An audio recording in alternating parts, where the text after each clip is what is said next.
Welcome to the weekly Bradcast video podcast. Woo! Groundbreaking history. This is groundbreaking. This is the Empty Net, and this is basically a sports show, I guess you could say.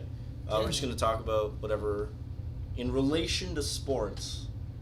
That's interesting and relevant and kind of cool. And because we're all experts in the whole sports thing. I mean, you like San Jose, so you're an expert on choking. Hey, I hate myself. And I'm a Sabres fan, so I know about the draft lottery. That's about all. That's unfortunate that you're a Sabres fan. Can we talk about why you're a Sabres fan? I blame my cousin when I was 7 years old. He was a huge Dominic Hasek fan back in the day. Dude, Hasek was the man. First topic. PK Subban. Yeah, we're going to jump into hockey news because that's kind of what that's our thing. That's our thing. It really is. Empty net kind of. Empty net is a hockey thing. Although, fun fact about that, Brad made a basketball thing for it. It's like, I don't really want to talk about that. We should add if we were going to do a basketball one, it should be called Nothing But Net. Anyway, Hey, there we go. Name change. Yeah. Anyways, he got $9 million. $9 mil. Is it 8 years? For how many years? 8 years. $9 million. He's the highest paid defenseman in the league. What's that over the course of 9 times 8? $72 million. Is he worth $72 million? No. I would say definitely not. Why? He's worth 60. He's worth 60. Yeah, they should have given him $7 million for, I don't know, $7 million for 8 years. The funny thing about that is when he walked into arbitration, he wanted 8. He wanted less. Yeah, he wanted $8 million at that point. And there were rumors flying around all over Twitter and stuff that, they both walked out unhappy. So everybody was thinking he's going to go for 6, maybe 5 per season. Yeah. And then he walks up with 9. Yeah, I don't understand how that. I don't understand how that works. You hold him in high regard as opposed to you think he's a better defenseman than Duncan Keith and Drew Doughty. I really don't. And Shea Weber even can't even compare. Erik Karlsson. The thing is though, everybody when they're talking about PK Subban and the amount of money that he's getting, they always drop the Norris Trophy card. Is that the trophy? Yeah. Was the Norris? Yeah, always. Which is basically the I can score as a defenseman award. That has nothing to do with defensive ability. All that stuff. No. So I don't know. He's a good offensive defenseman, but it's essentially for every line that he's on, it's just 4 forwards instead of 3 forwards. Well, that's the thing. Like he sits in the same boat as Erik Karlsson for Ottawa. Right. Sits in the exact same boat. They're all puck moving defensemen, but when it comes to playing defense, it feels like it's not their strong point. It feels like it's like an afterthought. Pretty much, exactly. So what do you think Montreal's their defense is now fucked.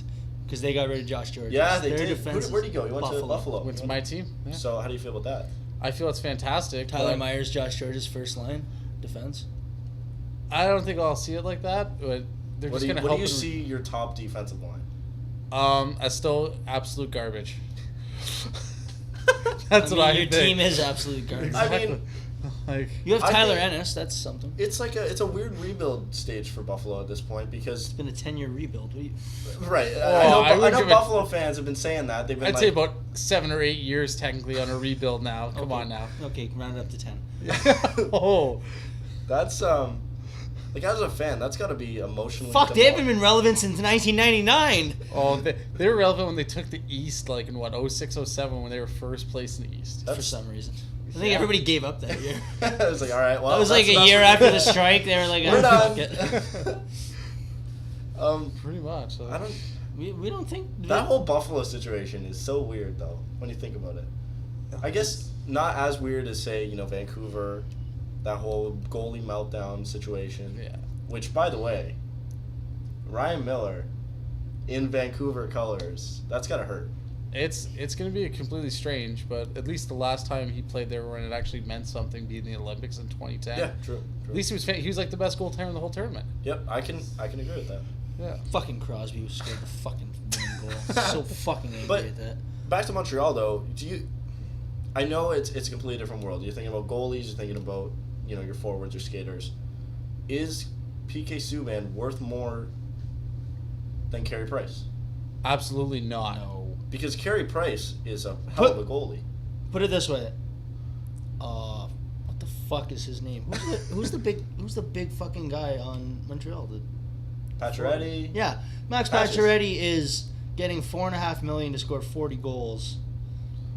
compared to PK Subban. And PK Subban is getting $9 million for 50 points. For 50 points, yeah. 50 points. But Subban sells jerseys. Every Montreal fan I know has a Subban jersey. I'm sorry to hear that. They should get a Yeah, price I know, jersey. seriously, They should get a price. Or Pacioretty or Gallagher or Galchenyuk or fucking anybody. Where's Briere now? Because he's gone. He is in Colorado. That's they traded also him for weird. Parento. Yeah. Fair enough. Paul Stastny on St. Louis. That's awesome. That's good for you. Fuck yeah. That's good. Who walked from Ottawa? Was it? It was Spezza to Dallas. To Dallas there. And Hemsky to Dallas. Yeah. Dallas is in the front. Dallas is in the front running now for Dallas is a cup contender to win the cup. Oh, yeah. Dallas was even they were like pretty much a sleeper team like this past year playoffs. They made it through Like, 6 That's what I games thought about against Colorado, but then they melted down there, lost in Game 7. That was it. Which they shouldn't have lost because I'm sorry, you can never lose a playoff when you're facing Brizgalov in net.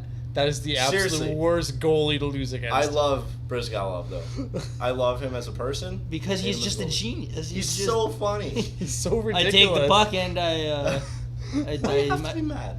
Yeah, well, you gotta be mad. It's just a game, man. It's just a game. I go out, I Yeah. skate, I lose, I win. It doesn't matter. I fucking love Ilya Brizgalov. I would take Ilya on the Sharks for sure.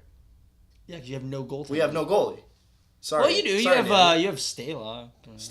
You know what? That's what who is Stalock? Like who is that really? Damn he defender. was. Like, Worcester Sharks starting goaltender, I believe, and then they called him up to, I can't remember who we got rid of to put him in the lineup, but he was Niemi's backup for this season.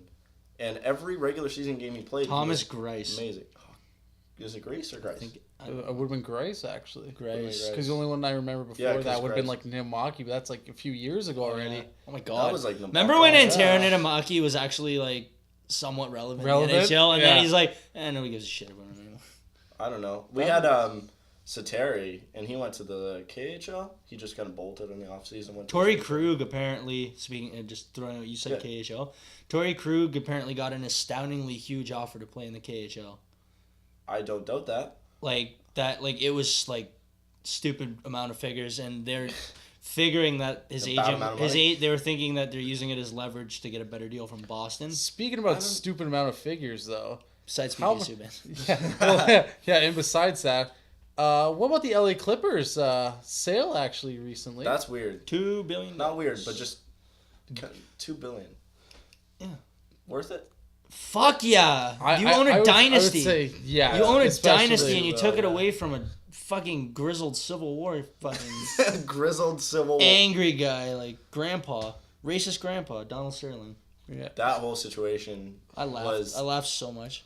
Like, how fucking stupid can you be to? I don't know. I thought racism wasn't a thing anymore, but well, when you were born in the 1800s, I guess it's still kind of relevant. Fuck, have you looked at the guy? He's a goddamn corpse. Jeez, he's like, I honestly think they're hiding the oxygen tank. Like, seriously, like I don't know how he's doing it. We need to talk about something in relation to basketball, and that is the Toronto sports culture that I don't understand. And I've been sitting on this for a while. I have no idea what is going on in Toronto. I don't understand the media.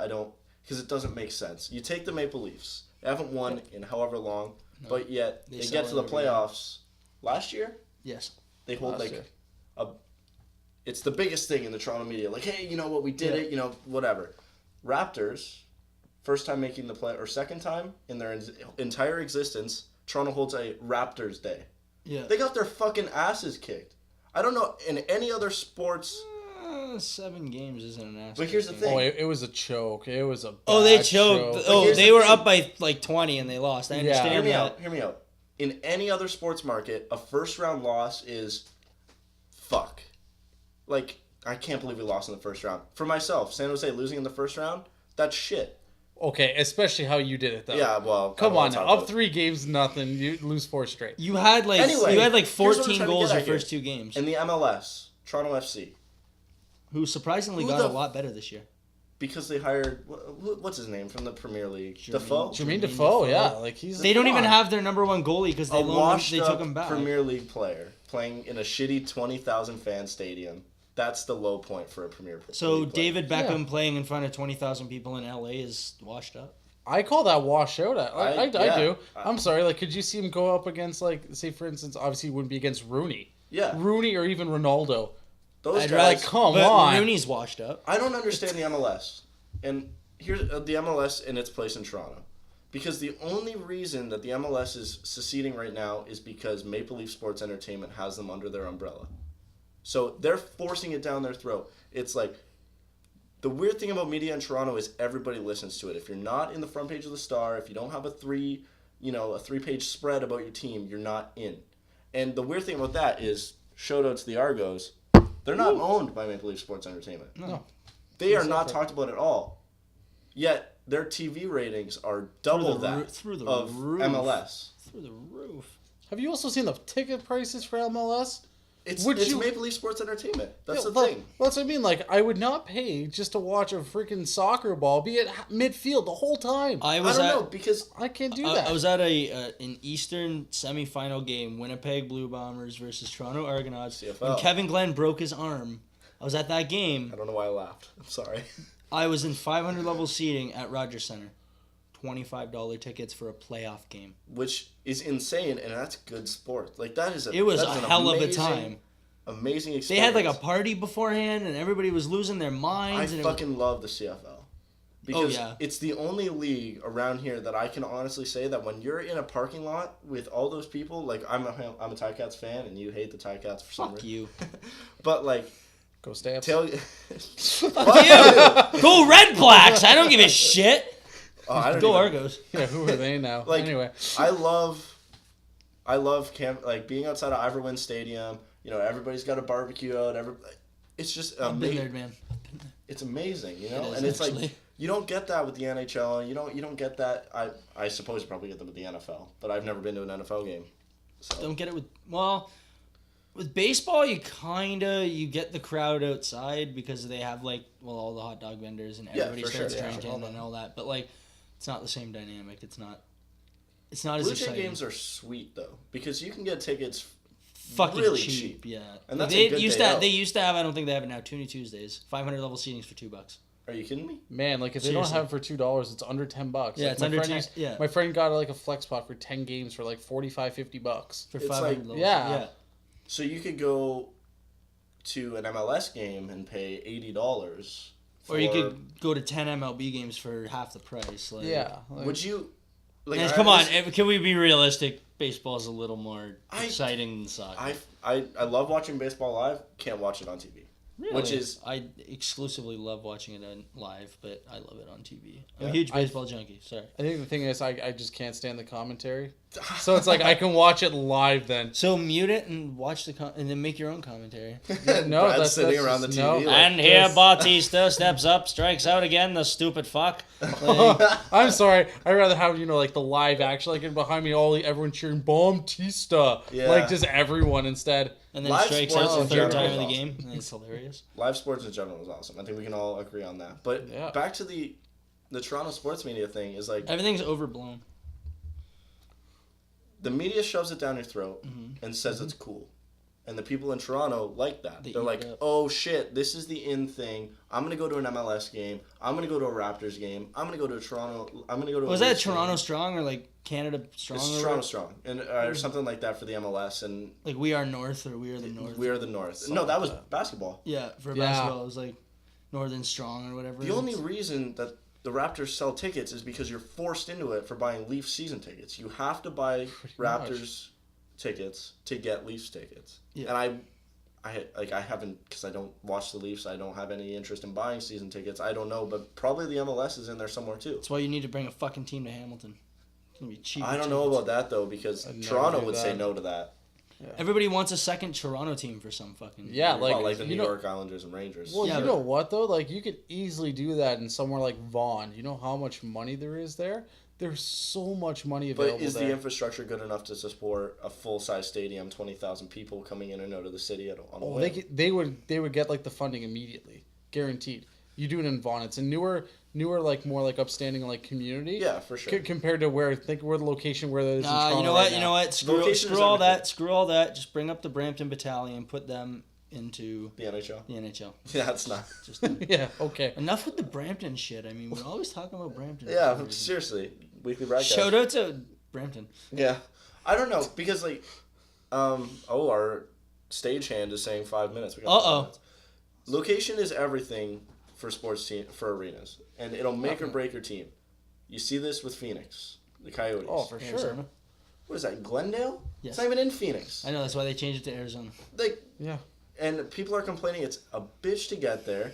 You know, the infrastructure's not there, and that's what I'm worried about for another Toronto team. Is that can we support another Toronto team? Is that possible? The city of Toronto could if they. Traffic's already bad enough as it is. When we were in even normal traffic for Atomic Lollipop, we were still getting fucked. Yeah. See, I don't think there's gonna be a problem there. I find with like teams like I think Kitchener. The Arizona Coyotes now, like teams like that, and like they're obviously like inability to actually pretty much keep a team going or like the infrastructure. It's Florida all the Panthers. climate. It's the climate. The southern states. Why does Florida need 2 teams? Like, number one. But why does like? But you think about it like this, and that is San Jose, L.A. Not hockey states by any stretch of the imagination. Not but even God close. damn, those fan bases are rabid. Yeah. So it's all location, and it's if the marketing teams behind the team can say, here's what we need to do to make it work. And I don't think that was there for Phoenix, and I don't think that it's there for the Panthers either. Even though the Panthers have an elite goaltender now in Luongo. Who, by the way, said about when asked about him mentoring Schneider and Lack, was like, oh, I guess I did my job. They both took my job. Which is hilarious. And I love Luongo because he's so funny. Strombone. Strombone 11 or something? But no, yeah, he's like, I must have done my job right. They stole it. Well, it's like, I understand the self-deprecation there, because from his point of view, he got fucked. Like, who is it? Oh my God.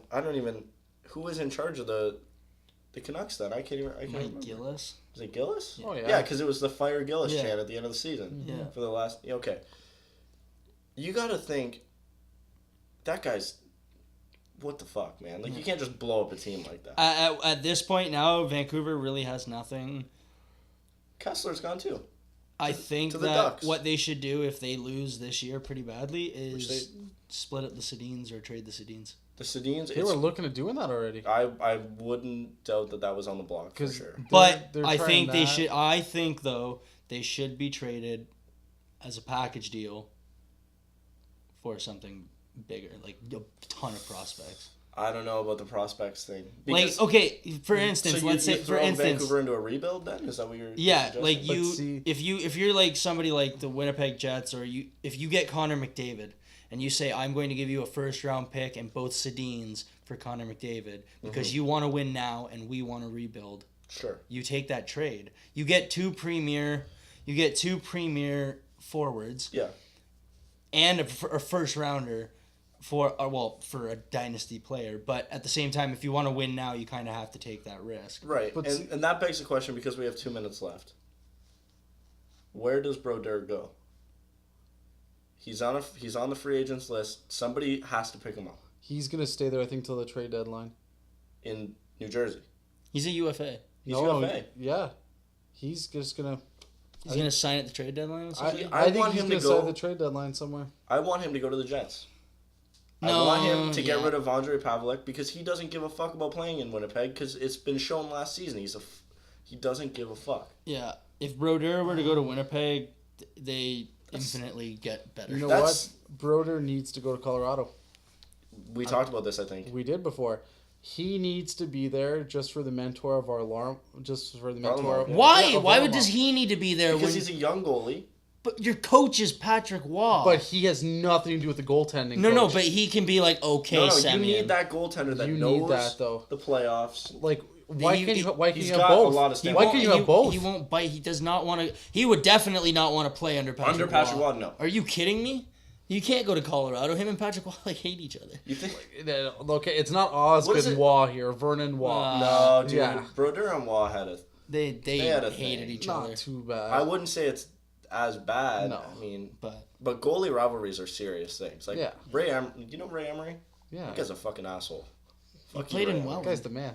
He's an asshole. Yeah, he is. He is a great ass. Anyway, we got to wrap up, but... Oh, I was going to say, I got one more thing to say, though. Okay, say it. Because we were talking about Vancouver, though, and looking more into a rebuild year, where would Miller go? Because they're not going to keep him. Dude, I keep forgetting about that. Because they're not going to keep him then. There's Toronto. no way. Toronto. No, Shut up. Toronto. Shut Ryan up. Miller in blue and white. Ryan Miller, Steven Stamkos. Stamkos 2016. Stamkos 2016. No. The Cavalier, like everyone. Anyway, we got to wrap up. So, anyway, I'm Chris. I'm Gerics. I'm Skippy. And thanks for joining us on the first ever Empty Net. We'll be back probably sometime soon. Peace. Hopefully.